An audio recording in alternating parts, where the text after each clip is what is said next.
I discovered that my husband was plotting to turn my daughter into his retirement plan. Can you imagine your partner, someone you love and trust, plotting to use your own child as their personal retirement fund? Because that's exactly what my husband did. He didn't just think about it. He had it all planned out, down to the last penny, and he wasn't joking. Not one bit. My daughter, Claire, was 17, brilliant, ambitious, and she'd just gotten into pre-med. I was bursting with pride, dreaming of her future, but my husband, Richard, had a very different dream in mind. He sat me down one evening, a smug look on his face, and slid a spreadsheet across the table.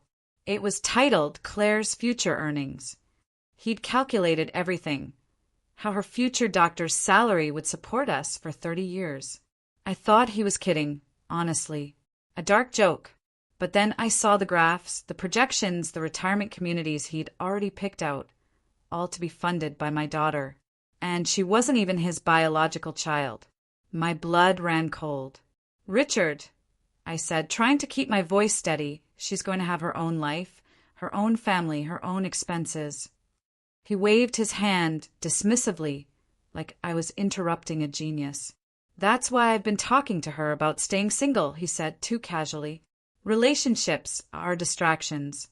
She needs to focus on maximizing her earning potential for the family." The family? My stomach dropped. He'd been poisoning my daughter's mind against relationships, against a normal life, so she'd have more money for him. "You've been telling her not to date?" I asked, my voice barely a whisper. He nodded proudly. "I told her about all my friends whose careers were ruined by marriage. She's smart. She gets it. No husband means more money for her real family." Claire's real family was me, and her. Richard had only married me 3 years ago, but he immediately started calling himself her father, despite Claire explicitly asking him not to. "She's not your retirement account, Richard," I snapped, finally losing my composure. He pulled out more papers, completely unfazed. "Actually, legally, she kind of is.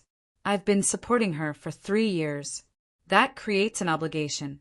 My lawyer says we could sue for parental support based on established dependency."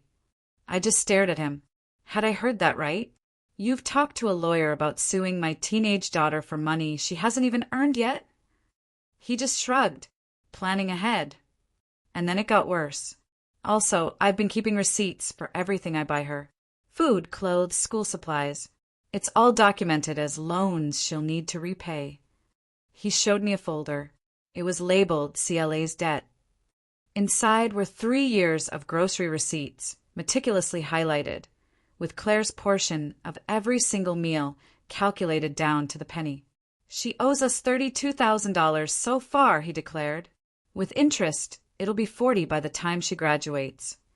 My daughter didn't owe him a single cent. I paid for everything from my salary and her father's child support. "That's my money you're counting, not yours," I yelled. Richard just laughed, a chilling, dismissive sound. "We're married. Your money is my money, and I've been smart about it.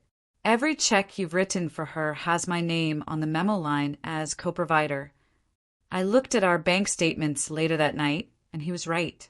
He'd been adding his name to everything, slowly, methodically, creating a paper trail that he was supporting her. "She's 17. I pleaded. "She can't owe you money for living in her own home." But Richard, ever the planner, had an answer ready. "She's almost 18. Adults pay rent. I've already drawn up a rental agreement for her birthday. $600 a month, or she moves out." Claire was planning to live at home during college to save money. This was a direct attack on her future. "I won't let you charge my daughter rent." He stood up and walked to the window, his back to me. "Then she can live with her deadbeat father. Oh, wait. He lives in a studio apartment. No room for her there." He'd researched my ex-husband's living situation. He truly thought of everything. "Here's the beautiful part," he continued, turning back with a sickening grin. "Medical school costs $300,000. I'll co-sign her loans. but she'll sign a contract that 60% of her salary goes to us until we die. It's fair, considering we raised her. We didn't raise her. I screamed. I raised her for 14 years before you ever showed up. She'll never agree to that. Richard just smiled. She will when it's the only way to get loans. I've already hurt her credit a little bit. Opened a card in her name and missed some payments. Not enough to ruin her, but enough that she'll need a co-signer. My blood went ice cold. Identity theft. Against my own child. You committed identity theft against my daughter. He shook his head, feigning innocence. I helped establish her credit history. The missed payments were teaching moments about financial responsibility. He'd sabotaged my daughter's future. To control her. The rage that filled me was unlike anything I'd ever felt. I'm calling the police. But Richard was faster. He grabbed my phone. And tell them what? That your husband is planning for retirement? That he's been financially responsible. Claire won't contradict me. She loves her stepdaddy. He was wrong about that. Claire tolerated him for my sake, but she didn't love him. That night, while Richard was at his bowling league, I sat Claire down. I told her everything. Her face, usually so bright and full of life, crumpled in horror. He's been tracking what I eat. He thinks I'm going to support him. I showed her the spreadsheets, the debt folder, the credit cards he'd opened. Her eyes wide, filled with a mixture of disbelief and growing fury. We need to leave, Mom, she whispered, her voice trembling. Tonight, panic and purpose surged through me. We packed what we could fit in my car. Claire, ever practical, grabbed her important documents and school stuff. I took my jewelry, family photos, and, crucially, all the evidence of Richard's twisted plan. We drove for hours, 2 states away, to my sister Amy's house. Richard called 20 minutes after he got home, his voice roaring through the phone, demanding, "Where's my retirement plan?" I hung up, turned my phone off. Amy, bless her heart, was already pulling sheets from the closet, making up the guest room. Claire sat on the couch, hugging her backpack, looking smaller than I'd seen her in years. My phone buzzed again incessantly. Richard's name flashed on the screen 17 more times over the next hour. Amy showed us where the towels were, brought extra blankets. I watched the calls come in, refusing to answer. Around midnight, a voicemail notification appeared. I turned the volume up just enough. Richard's voice, distorted by fury, threatened to call the police and report Claire as a runaway. He claimed she was still a minor, and I had no legal right to take her across state lines without his permission. Amy snatched my phone, deleting the message. She reminded me, firmly, that Claire turned 18 in 3 weeks. Richard had zero legal claim to her anyway. We finished unpacking, and I finally powered my phone completely off. The next morning, Amy handed me a printed list. Family law attorneys, free consultations. I called the first name on the list, Scarlett O'Sullivan, while Claire was still asleep. She answered on the second ring, listening without interrupting. When I finished, there was a quiet moment. Then Scarlett's voice, calm but firm, said, "This isn't just a bad marriage. What Richard has done is financial abuse and identity theft." She asked if I'd brought any documents. Spreadsheets, debt folder, credit card statements, I told her. "Bring everything," she said. "Come in this afternoon." I met Scarlett at 2. Her small office smelled of coffee and old carpet. She spread Richard's documents across her desk, photographing every page with her phone. "He could destroy evidence or claim you stole marital property," she explained, "if we don't document everything right away." She walked me through uploading all the photos to a secure cloud storage account. She made me change all my passwords to things Richard would never guess. "We need to move fast," she said, "before he figures out what we're doing." 90 minutes later, I had copies of everything, stored in 3 different places. I felt a flicker of hope, a sense of fighting back. After leaving Scarlett's, Claire and I drove to the police station. It was a gray, concrete building. Inside, we asked to speak to someone about identity theft. 10 minutes later, Detective Anne, notepad in hand, led us to a small room.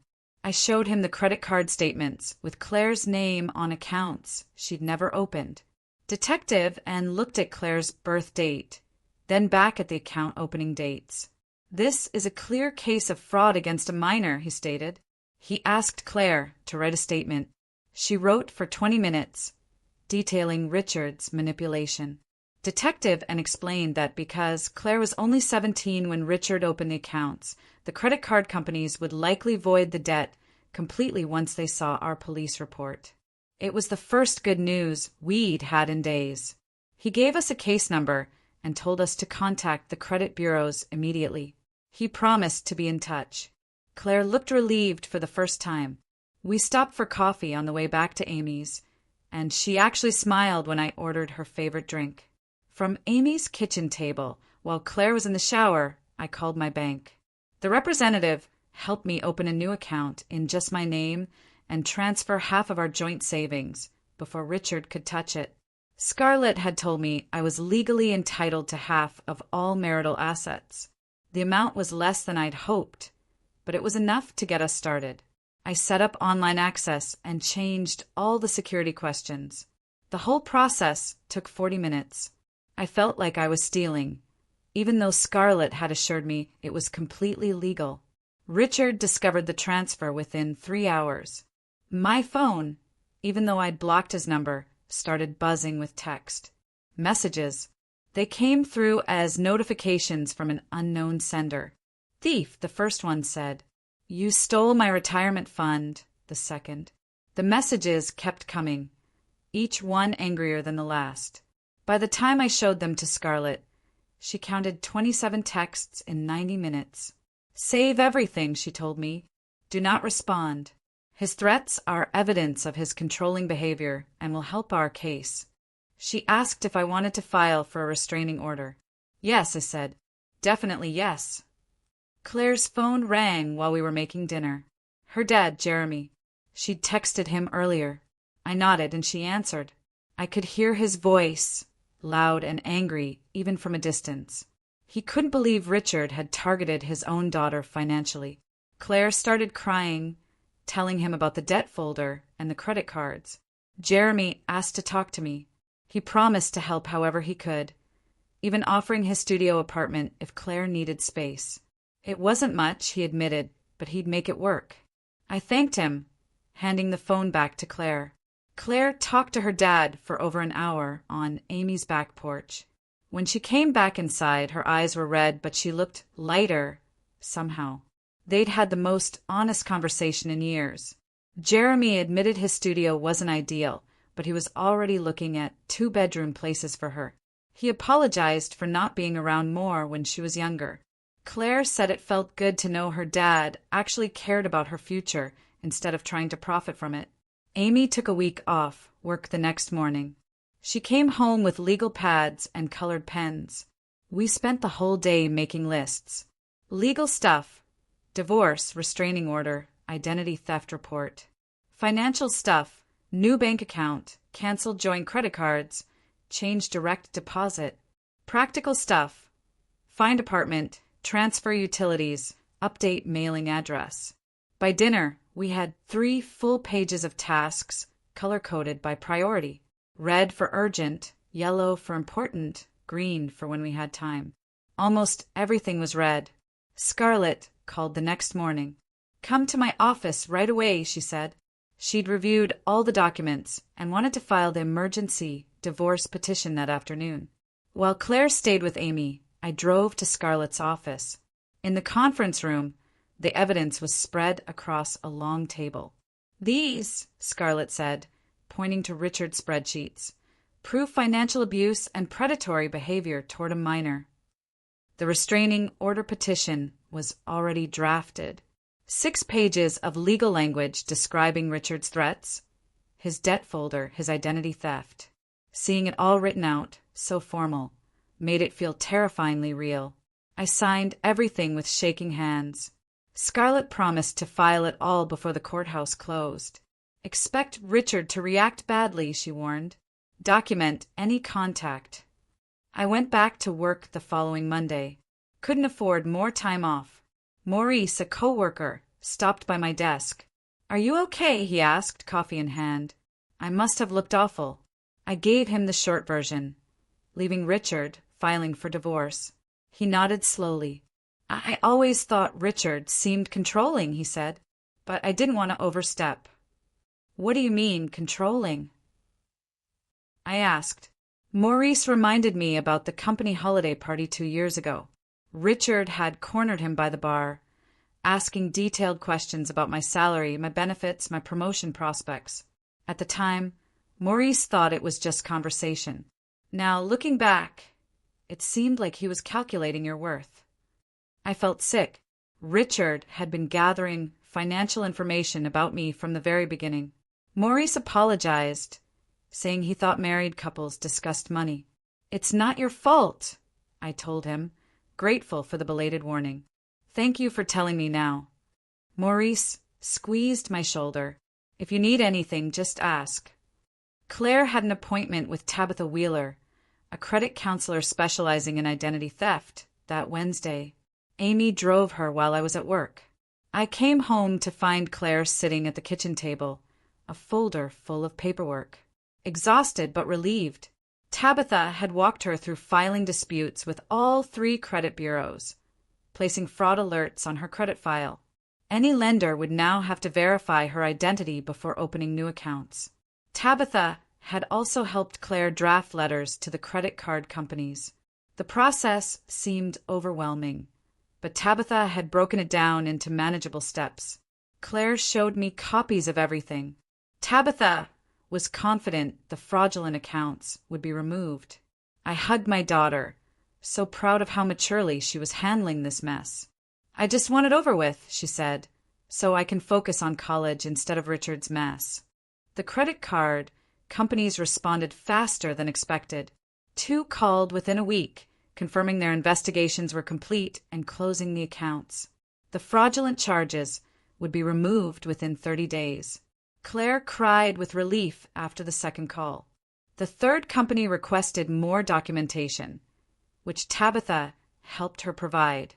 Claire checked her credit report obsessively. "Be patient," I told her, but I understood her anxiety. Richard had violated her trust and her future in the worst possible way. Richard's lawyer contacted Scarlett the same week, trying to negotiate. A voicemail suggesting marriage counseling instead of divorce, claiming Richard just wanted to plan for the family's future. Scarlett called me immediately. "Absolutely not," I said. "He committed identity theft against my daughter and threatened us both. There's nothing to counsel." Scarlett, ever prepared, had already drafted her response. She sent Richard's lawyer copies of every spreadsheet, photos of the debt folder, documentation of the fraudulently opened credit cards, and transcripts of his threatening text messages. Richard's lawyer went completely silent for 3 days. Scarlett said the evidence was so damning he probably advised Richard to accept whatever terms we offered. I felt a small, fierce sense of victory. The restraining order hearing was 2 weeks later, a Thursday morning. Scarlett told me to dress conservatively and let her do most of the talking. Claire came for moral support. Richard showed up with his lawyer, looking calm and reasonable in a navy suit. He didn't look at us, but his presence was a palpable weight. The bailiff called our case. The judge, a tired, impatient woman in her 50s, sat on the bench. Scarlett methodically presented our evidence, starting with Richard's threatening texts. The judge read several aloud. "Where's my retirement plan?" "Thief." Richard's mask slipped. He interrupted the judge, arguing I'd taken his money. She needed context. The judge, sharp, told him to be quiet or face contempt. His lawyer put a hand on his arm, but Richard shook him off. He kept talking, claiming I'd stolen marital assets and turned his stepdaughter against him. The judge's expression went from tired to disgusted. She asked to see the debt folder. Scarlett handed over the original. The judge flipped through page after page of Richard's calculations. "Mr. Richard's last name," she said. "Do you seriously expect a teenage girl to repay you for food she ate while living in her own home?" "Richard, unbelievably," said Claire, needed to learn financial responsibility. The judge closed the folder with a thud. "Temporary restraining order granted," she declared. "Richard had to stay 500 feet away from me. Claire and Amy's house, no contact. It would remain in effect until the final divorce hearing." Richard started to argue again, but his lawyer finally got him to shut up. We left the courtroom while he was still trying to explain himself to a judge who had already made her ruling. Claire grabbed my hand in the hallway, squeezing hard. "Detective," and called that afternoon. The credit card investigation confirmed Richard forged Claire's signature on all 3 applications. Handwriting analysis was conclusive. The DA's office was reviewing it for criminal charges, identity theft, and fraud. Detective and warned me criminal cases move slowly. It could be months. Richard would likely try a plea deal. I thanked him, promising cooperation. Claire heard the whole conversation on speaker. She looked scared but also satisfied. "Will he actually go to jail?" she asked. I told her I didn't know, but at least there would be consequences. Amy started calling therapists the next day. She found Peyton Grimes, who specialized in financial abuse. Peyton's office was small, with comfortable chairs and soft lighting. She listened as I poured out everything. Richard's spreadsheets, debt folders, sabotaged credit. Peyton nodded, like she'd heard versions of this story before. Financial abuse, she explained, followed patterns, and Richard had checked almost every box. The controls started small, with comments about my spending that seemed helpful. Then he inserted himself into our finances. Before I knew it, he was tracking every dollar, making me feel guilty for basic purchases. The escalation, she said, was textbook. The retirement plan scheme was the final stage. How did I not see it? I asked, a familiar wave of guilt washing over me. "That's the point," Peyton said gently. "Abusers work slowly, so victims normalize each new level of control." She pulled out a chart showing the progression. I recognized every stage. Richard had isolated me from friends, creating financial emergencies whenever I had plans. My best friend from college stopped inviting me to dinners because I always canceled. Richard would suddenly need money for car repairs or his mother's medical bills. I thought I was being a good wife, prioritizing his needs. He was actually preventing me from having support systems outside our marriage. Peyton asked about my other relationships. Richard had damaged most of them. My brother stopped calling after Richard's comments about his money. My coworkers kept their distance. Even Jeremy had pulled back further than necessary because Richard made every interaction awkward, questioning child support payments. "Rebuilding those connections will take time," Peyton said, "but people who really cared will understand once they know the truth." Claire, meanwhile, was fighting back in her own way. She filled out scholarship applications at the kitchen table while Amy made dinner. The financial aid office at her university had been incredibly helpful. Once Claire explained the identity theft, the counselor gave her special forms for students with unusual circumstances. Claire wrote an essay about financial manipulation and educational goals that made Amy cry when she read it. The counselor thought Claire had a strong chance because her grades were excellent and her situation compelling. Claire applied to 15 different programs. Each application was a small act of rebellion, a reclaiming of her future from Richard. Every scholarship she applied for was money he couldn't claim or calculate. Jeremy called that weekend and asked Claire to get coffee. They talked for 2 hours about college, her major, what kind of doctor she wanted to be. Then Jeremy told her he'd found a 2-bedroom apartment and wanted to know if she'd consider living with him during college. Claire was quiet for a long time. Jeremy admitted he hadn't been around much when she was younger, but he wanted to make up for it now. He'd already signed the lease, set up the 2nd bedroom as hers. She could come and go as she pleased. No rent, no chores beyond basic respect. He just wanted her to have a stable home, truly hers, without strings attached. Claire cried and hugged him right there in the coffee shop. She told me later it was the first time she'd felt like her dad actually saw her as a person instead of an obligation. Jeremy's apartment wasn't fancy, but it was clean, quiet, and close to campus. Claire moved in 2 weeks later. Amy, Claire, and I started apartment hunting the following weekend, with a budget based solely on my salary. It felt strange at first, calculating what I could afford without Richard's voice in my head, telling me I was bad with money. Amy helped me make spreadsheets that actually made sense. We looked at places near Claire's university, close to my work. Most landlords wanted proof of income and references. Some asked for my husband's income, until I explained I was separated and filing for divorce. One landlord got uncomfortable. "I don't rent to people with unstable situations," he said. Amy fiercely told him it was his loss, and we walked out. We saw 12 apartments in 2 weeks. Some too expensive, some in bad neighborhoods, some just wrong. Then we found a 2-bedroom place on the 3rd floor of an older building, hardwood floors, big windows. The landlord, a woman in her 60s who owned the building and lived downstairs, asked about my situation. I told her the truth about leaving Richard. She said her own daughter had escaped an abusive marriage years ago. She understood.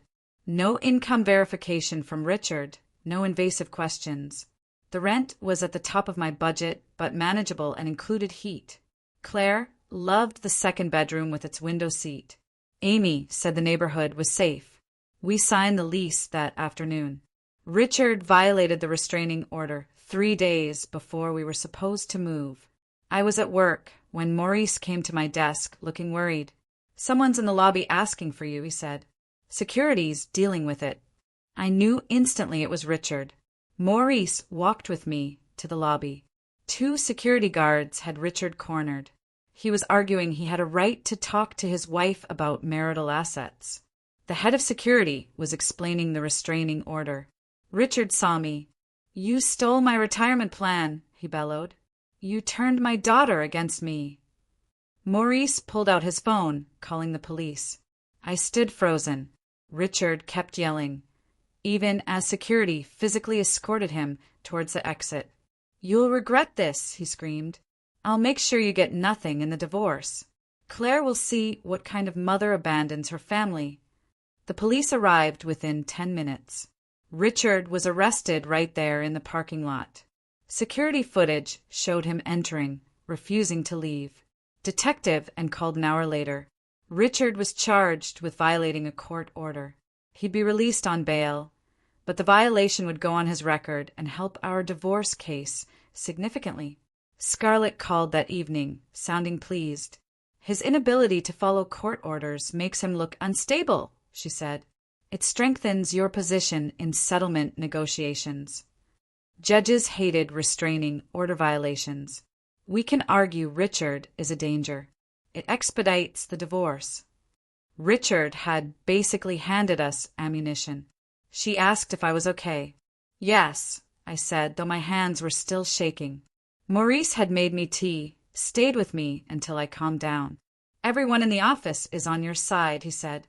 "If he shows up again, I'll personally make sure security throws him out faster." The district attorney's office called the next week. The prosecutor on Claire's identity theft case said they were filing criminal charges against Richard for fraud and identity theft. The evidence was overwhelming. Forged signatures, Richard's own documentation. Richard was looking at potential jail time, though more likely probation if he accepted a plea deal. Claire would need to testify if it went to trial, but the prosecutor thought he'd take a deal. I asked what this meant for us. "It means Richard will have a criminal record, pay restitution to Claire for the credit damage, and be supervised by the court system. Any future violations, immediate jail time." She said she'd seen cases like this before, parents exploiting children financially, and she was glad we'd reported it. Richard's parents called Amy's house that night. Amy answered.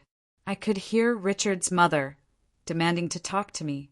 She's not available, Amy said, and she doesn't want contact. His mother accused me of destroying her son's life over a misunderstanding. Amy laughed. Richard destroyed his own life by committing crimes against a teenager. His mother started crying, saying Richard was a good man who just made mistakes. Amy cut her off. Hire your son, a better lawyer, she advised. He's going to need one. Then she hung up. Richard's father called 6 more times.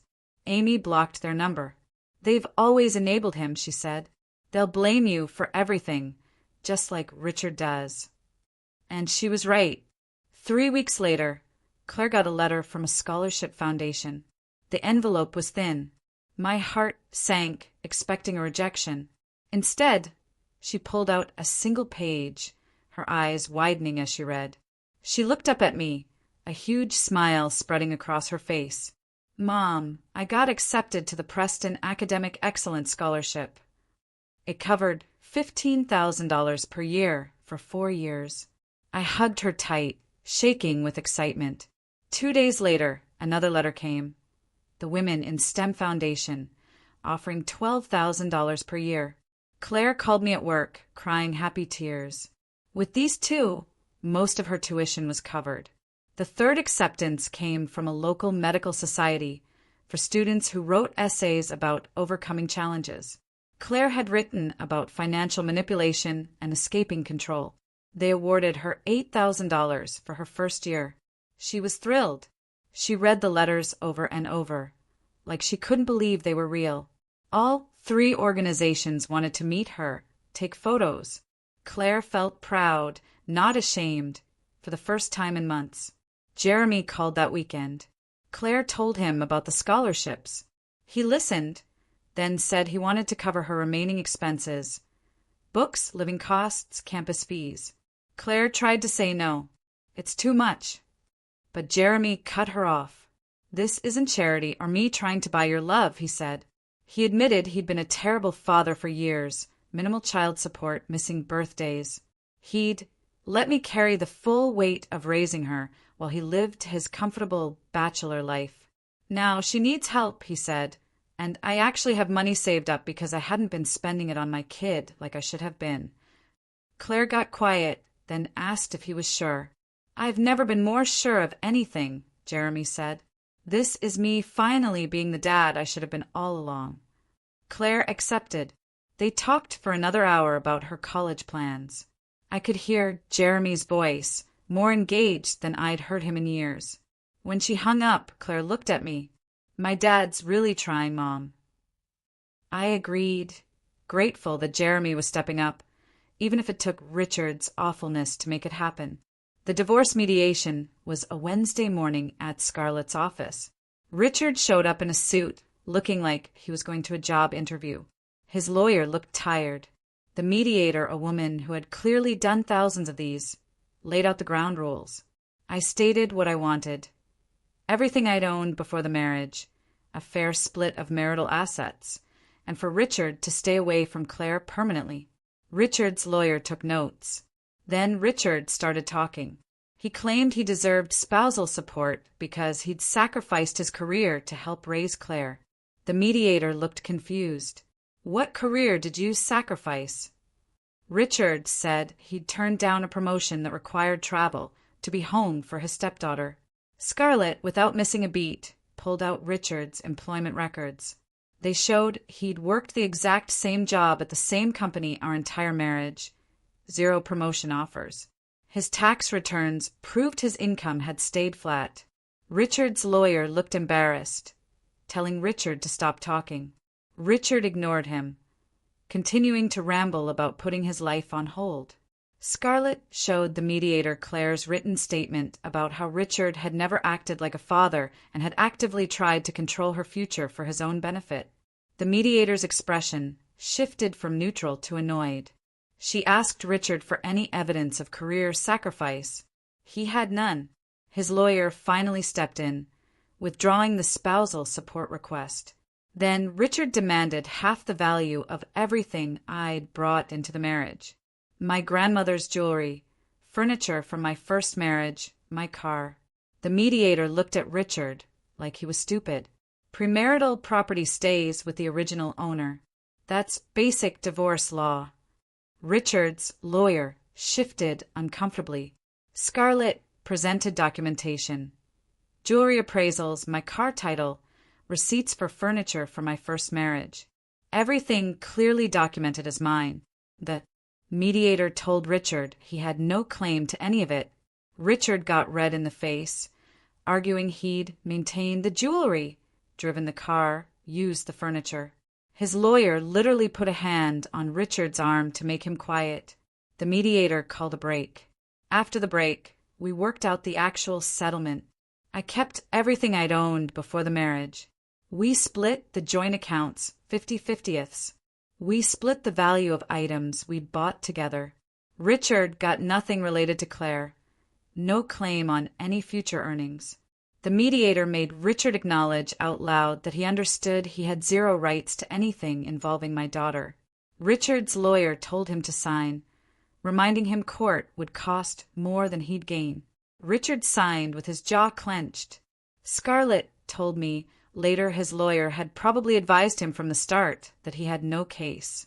The divorce would be final in 60 days. The criminal case moved faster than I expected. The prosecutor called. Richard's lawyer had approached them about a plea deal. Richard wanted to avoid trial. The evidence was overwhelming. The prosecutor offered 2 years probation, 200 hours of community service, and full restitution to Claire for the credit damage. Richard would also attend financial counseling and have no contact with us beyond what the divorce required. This was a good deal, she said, guaranteeing consequences without putting Claire through a trial. I agreed. 2 weeks later, Richard stood in court and pleaded guilty to identity theft. The judge accepted the plea. Richard looked miserable. He had to pay Claire $5,000 in restitution plus court fees. Claire sat next to me, squeezing my hand when the judge announced the sentence. Afterwards, the prosecutor told us his probation officer would monitor him closely. Any violation, immediate jail time.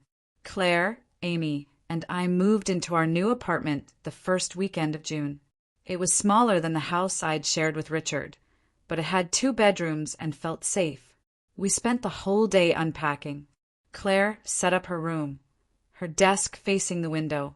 I hung my grandmother's jewelry in my bedroom, relieved it was somewhere Richard could never touch. That night we ordered pizza, sat on the floor, picking paint colors.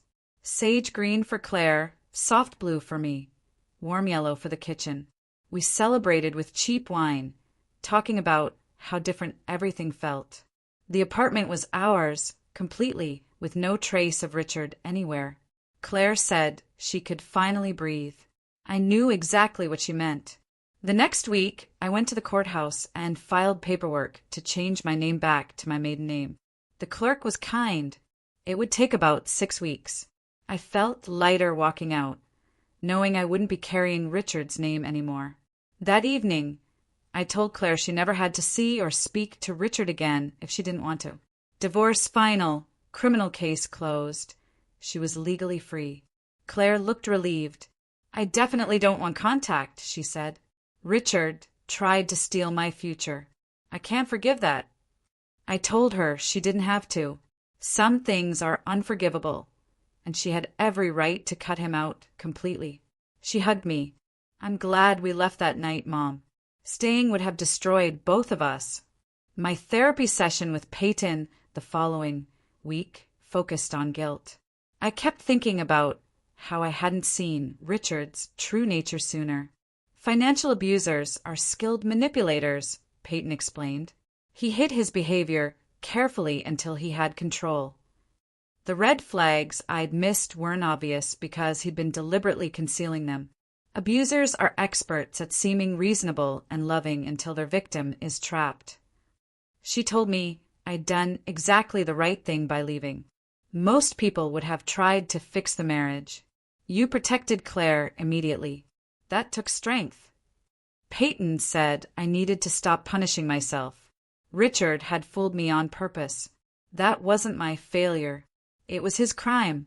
Claire started college in late August, living at home with me. Her first day, she came home excited. Pre-med classes, new friends, a study group, campus events.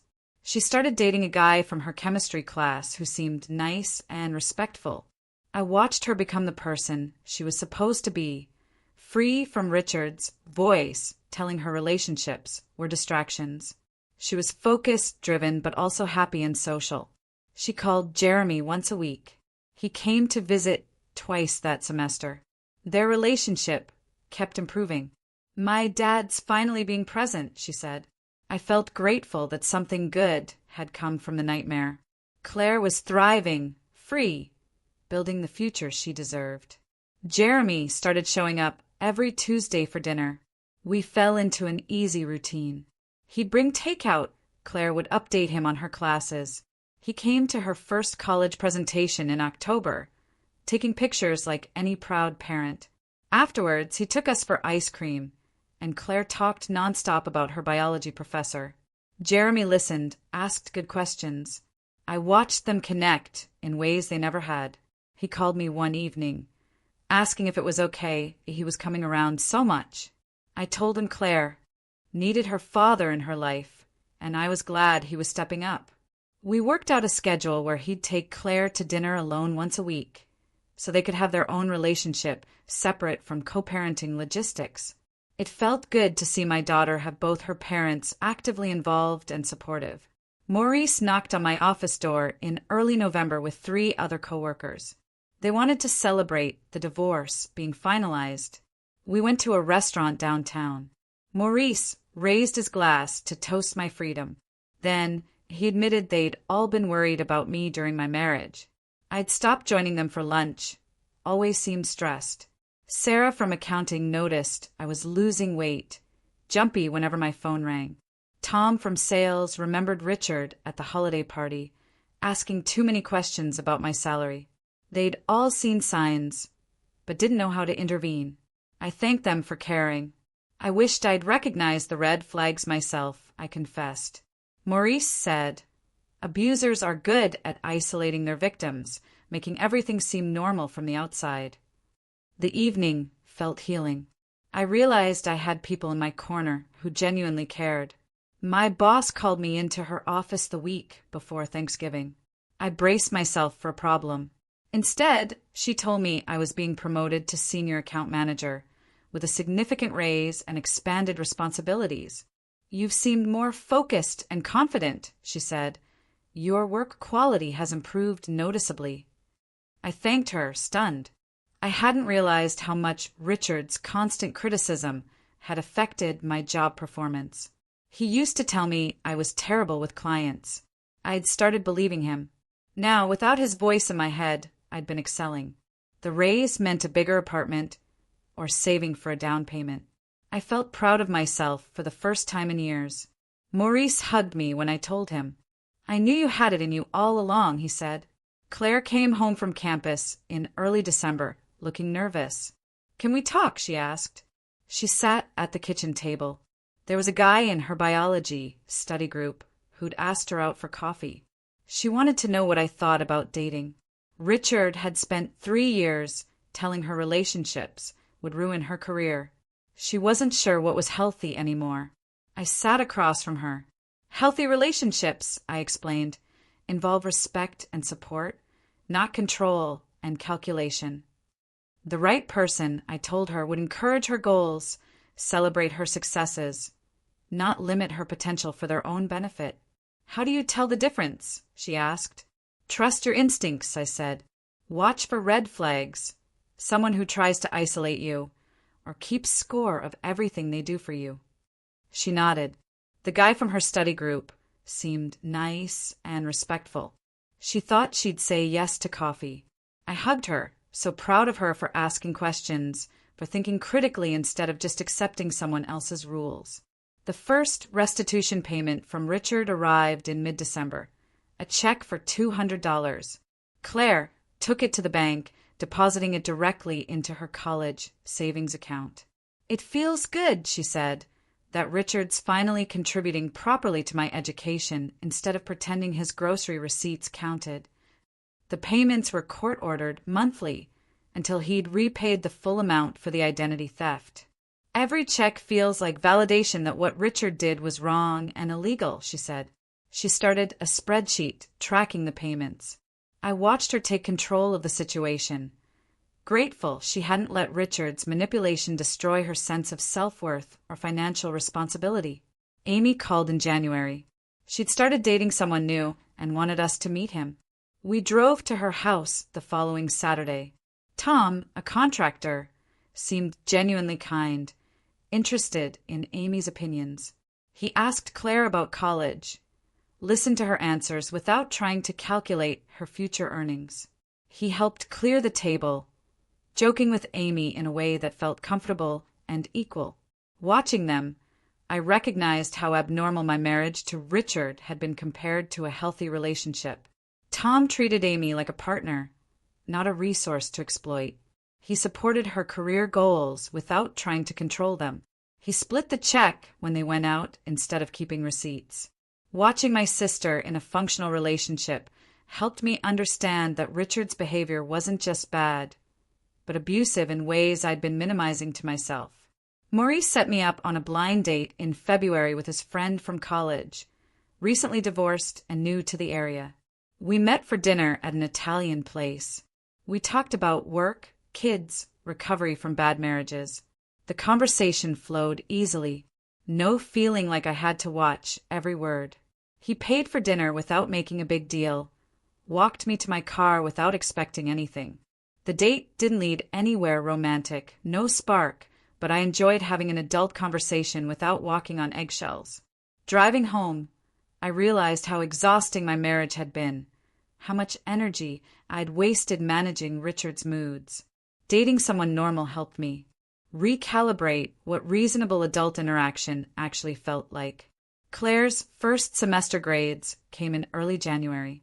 Dean's List, perfect GPA.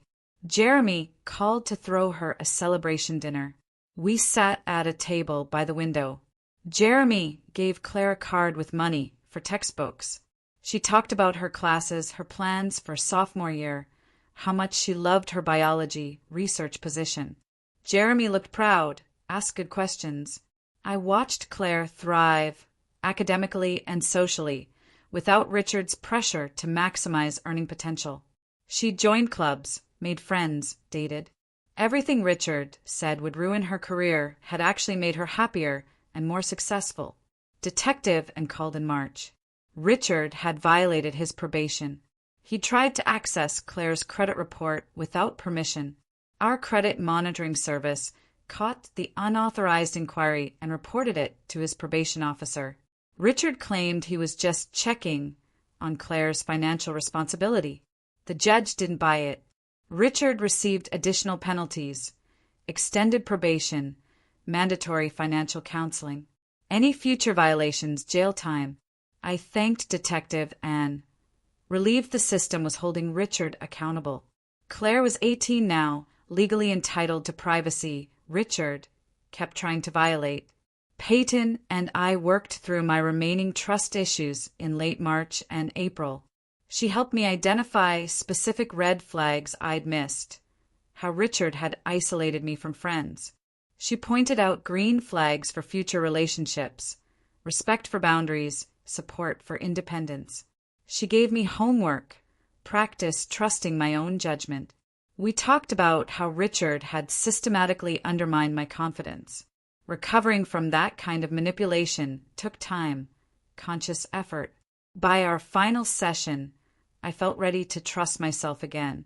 Richard's abuse, I finally understood, reflected his character flaws, not my inadequacy. I found a local organization that helped people escape financial abuse through Amy's recommendation. The coordinator asked if I'd share my story at their monthly support group. I agreed. The first meeting, 12 women in a circle. When I explained how Richard tried to turn Claire into his retirement fund, one woman started crying. Her husband had done something similar to her son. I talked about the spreadsheets, the debt folder, the credit, sabotage. 3 more women nodded. After the meeting, people asked for my contact info. The coordinator pulled me aside. "Would you consider volunteering regularly?" she asked. I started going twice a month. It felt good to turn what Richard did to us into something that helped other families.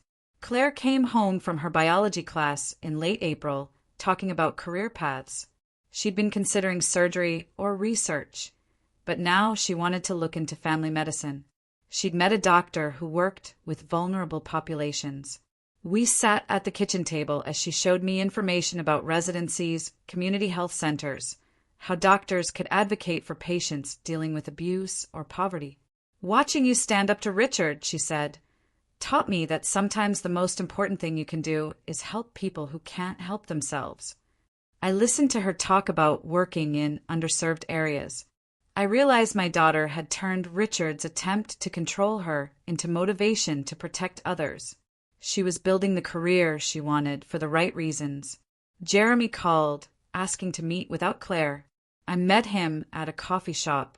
He looked nervous. He apologized for not being more involved when Claire was younger. He'd taken the easy way out.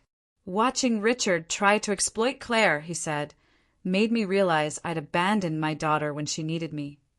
He was ashamed it took someone else hurting her to wake him up. He wanted to do better. "Do you think Claire will ever forgive me?" he asked. I told him what mattered was that he showed up when it counted. Claire needed her dad, now more than she needed an apology for the past. Jeremy thanked me. "Our co-parenting relationship now," he said, "is better than our marriage ever was, because we're both focused on Claire instead of our own problems." Jeremy and I worked out a better schedule. He started coming to more of her college events. Claire seemed happier having both her parents actively involved. Our communication about Claire became easy, natural.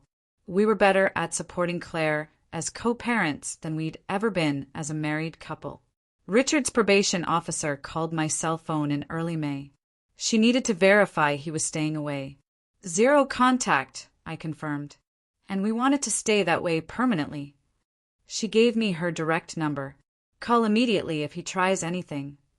I saved it, reassured that someone was monitoring his behavior. Claire and I decided to host Thanksgiving at our new apartment. Amy, Jeremy, Maurice, and his partner. Claire made a detailed shopping list. We spent the day cooking, setting the table. Jeremy arrived with wine and flowers. Amy brought her famous sweet potato casserole. Maurice showed up with homemade pie. We squeezed around the table. Claire led a toast, thanking everyone for supporting us through the hardest year of our lives. The conversation flowed easily, laughter, stories. Nobody mentioned Richard once. I looked around at the people who genuinely cared about us. It was the first holiday that felt happy and relaxed in years. I met someone new in June through my volunteer work at the financial abuse organization. He was a lawyer who did pro bono work. We started talking after a support group meeting. He asked if I wanted coffee to discuss resources for the people I was helping. We met twice more before he admitted the coffee meetings weren't really about work.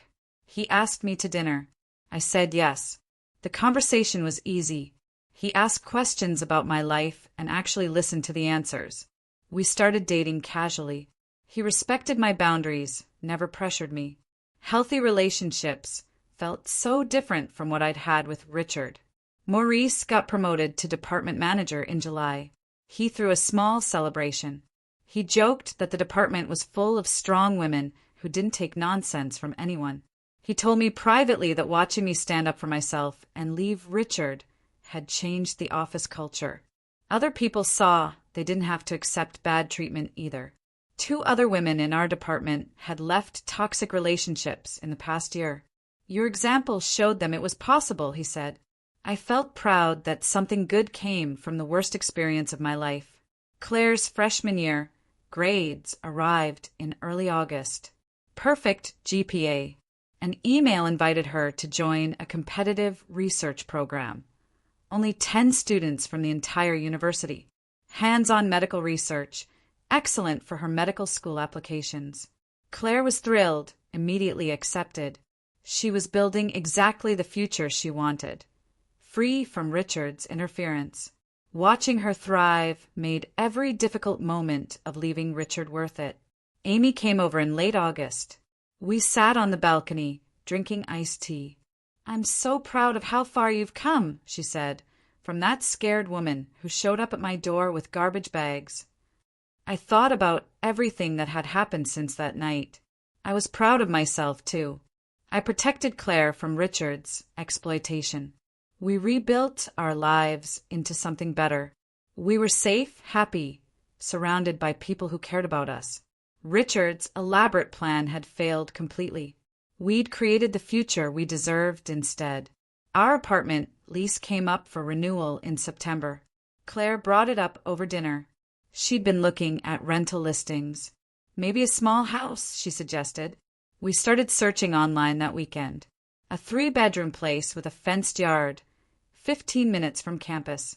The rent was only $200 more. We toured it on a Saturday morning. Fell in love with the bright kitchen, the sunlight in the living room.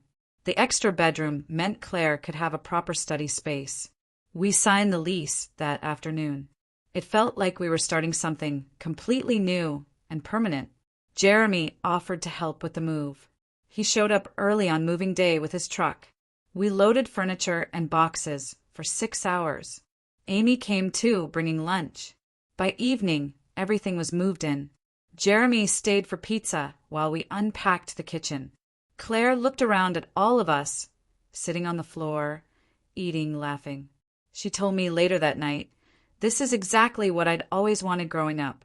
A house full of family who actually cared about each other, without tension or walking on eggshells."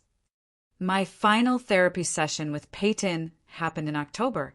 She reviewed my progress. "Remarkable work," she said, "transforming trauma into strength." She gave me tools to maintain my mental health, reminded me I could always come back. "You should be proud of how far you've come from that terrified woman who first walked into my office." I graduated from therapy with confidence, ready to handle whatever came next. 2 years. 2 years since that night we escaped, with garbage bags full of belongings, driving to Amy's house. Claire and I were thriving in our new house, with its sunny kitchen and fenced yard. She was excelling in her pre-med program. Perfect grades, meaningful research. I'd gotten promoted twice at work and was dating someone who treated me with genuine respect and kindness. We'd built a life surrounded by people who genuinely cared about us, instead of calculating what they could extract from us. Richard's elaborate plan to use Claire as his retirement fund had failed completely. Instead of supporting his retirement, Claire was building her own future on her own terms. Instead of being trapped in a controlling marriage, I had independence and healthy relationships. We had created exactly the future we deserved. It's been a journey, to say the least. What do you think about Richard's actions? Have you ever had to fight to protect your future or someone you love from manipulation? I really want to hear your stories in the comments below.